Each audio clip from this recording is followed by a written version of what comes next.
immigration challenge, and to address the question, the specific part of the question relating to people whose credentials have been accredited and they're in the workforce and they're still not getting paid, that would be because they're still not getting the jobs that are associated with the level of skill.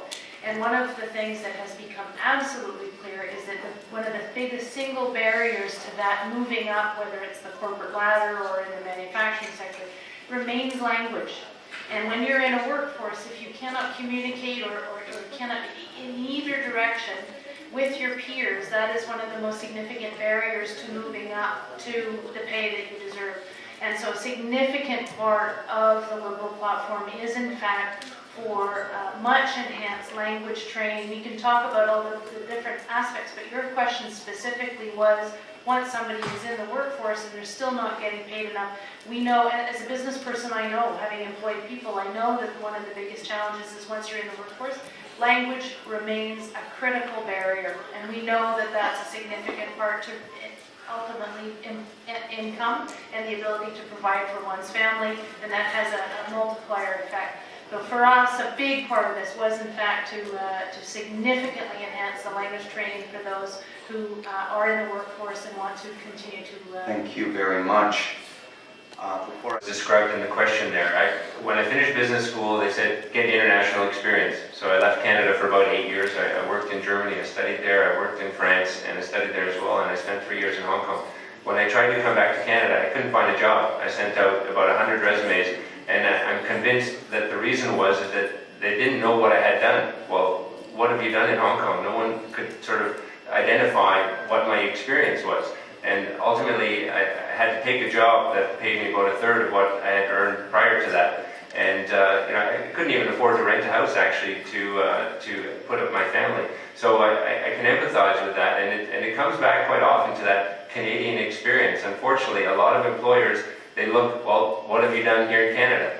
What you've done somewhere else doesn't seem to matter, or they're not able to associate with that. And that's really a huge failing of our system, and employers in particular, that they're not able to realize the potential of people coming from other countries. My experience is much harder working, much more driven, much more willing to go the extra mile to get the job done. And I think it's really, a lot of it is the fault of the employers and the culture, the hiring culture of employers. Thank you. Thank you very much. Mr. Rutgers. You have so much to talk about, I can't really squeeze it into 1 minute. Let me surprise with some quotation I just remembered from Mr. Jacques Chrétien. By the way, I liked him, respected him a lot. He was the only reason I was liberal for a while. I remember him boasting of the fact that Canada has the biggest number of highly educated taxi drivers, and he seemed to be proud of that. I don't know why. Thank you very much. We have time for 2 more questions. And go ahead, sir. Thank you. No one answered this gentleman's question here. The second question. Science and the importance of science policy. And actually, it is my fault. I'm sorry. We should have gone around and asked the folks who wanted to comment on that. And we'll get to you in a moment. Let's keep these responses to less than a minute so we get to these 2 questions as soon as we can. Mr. Cole, go I ahead. didn't get a chance to actually answer the first question. Okay, you'll answer both of them then. Okay, thanks. Okay, so Mr. Cole on the science policy, and then on to Ms. Wallace to address both questions, hopefully in less than a minute, and then the others who want to talk about the issue of science policy. Mr. Cole.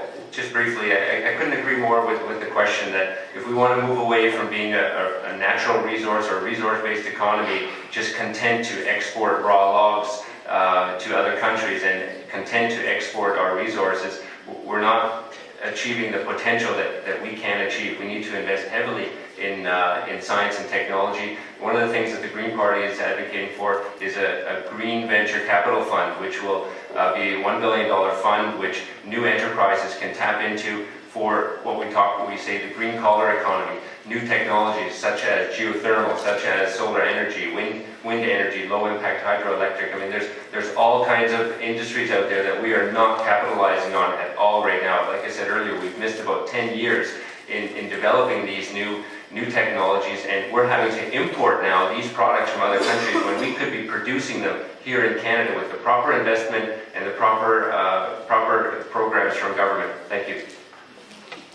and then we will get to science policy and then we will get to science policy and go ahead. Thank you very much. I really wanted to focus on what impacts, what it sounded like to me that the question was getting at with respect to an income gap or earnings. As part of a larger picture, when we look at what has been happening in our employment cycles over the recent years, and most specifically over the past 2 years, we see a drastic loss of jobs in the manufacturing sector, and those are jobs that historically have been very well-paying jobs. Those are largely unionized jobs, those are largely middle-class jobs, as we would call them, and we are really, over the past few years, and I think due to many philosophic decisions that have been made by both the current government and the previous one, seeing widening in the gap between our haves and our have-nots, our rich and our poor, those who are well employed in jobs with benefits, pensions, vacations, represented by trade unions, and those in mech jobs, as we'll call them, that are paying close to minimum wage, offering no benefits and no protections, and certainly not able to sustain a family. So those kinds of gaps are spreading everywhere, not just in one community, not just within immigrant and non-immigrant. Those gaps are spreading because they are ideological gaps, and until we elect a government that wants to change that ideologically, then we're going to see those gaps continue to increase. Switching gears completely on the post-secondary education question and specifically to scientific research, our party platform with respect to post-secondary education has been fully fleshed out. It's there. He's waving my 30 seconds at me.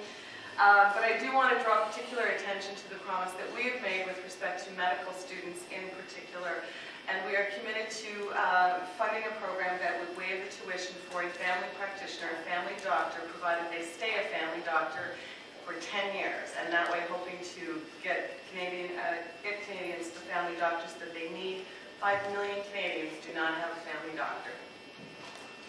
Thank you very much. Now, on to the issue of science. Well, I certainly agree with the assumption of the question, and that's why the Conservative government in the last budget, in the funds allocated to post-secondary education, has also allocated funds, not bailouts, for some of the twilight industries in manufacturing who are asking for a handout to continue doing what has continued to prove massively money-losing. In the car industry, for example, instead of bailing out companies that make oversized gas-guzzling monsters and Humvees and so forth, the Conservative government has given long-term loans to General Motors, for example, to build flex fuel in pallet cars that can consume 80% ethanol, 20% gasoline. And they've also invested a similar loan with the Ford Motor Company to help design a Canadian solution, a similar Canadian solution here to get some new high technology into a car that Thank you very much. actually afford to run. Thank you, Ms. Hoffman. One, very supportive and want to continue to be even more supportive of the Polytechnic University approach. We of course have many fantastic post-secondary academic institutions in this country, but right here in Willowdale we have the Newnham campus at Seneca, and the focus of but for the students that go into commerce and law and business and some of the other areas, they know that they're going to be going into jobs that have a better opportunity to repay those loans. The people who are looking at science and research as opportunities know that it's harder to get well-paying jobs in those fields, even as an area of interest. And so I'm very pleased that we have a program that's significantly helping postgraduate students with their loans, combining a melange of tax credits that don't really help them to specific hardcore money grants to students in post-secondary education so that the science students can have as equal an opportunity to repay their loans as everyone else. So we're very proud of that. Thank you very much. Now on to Mr.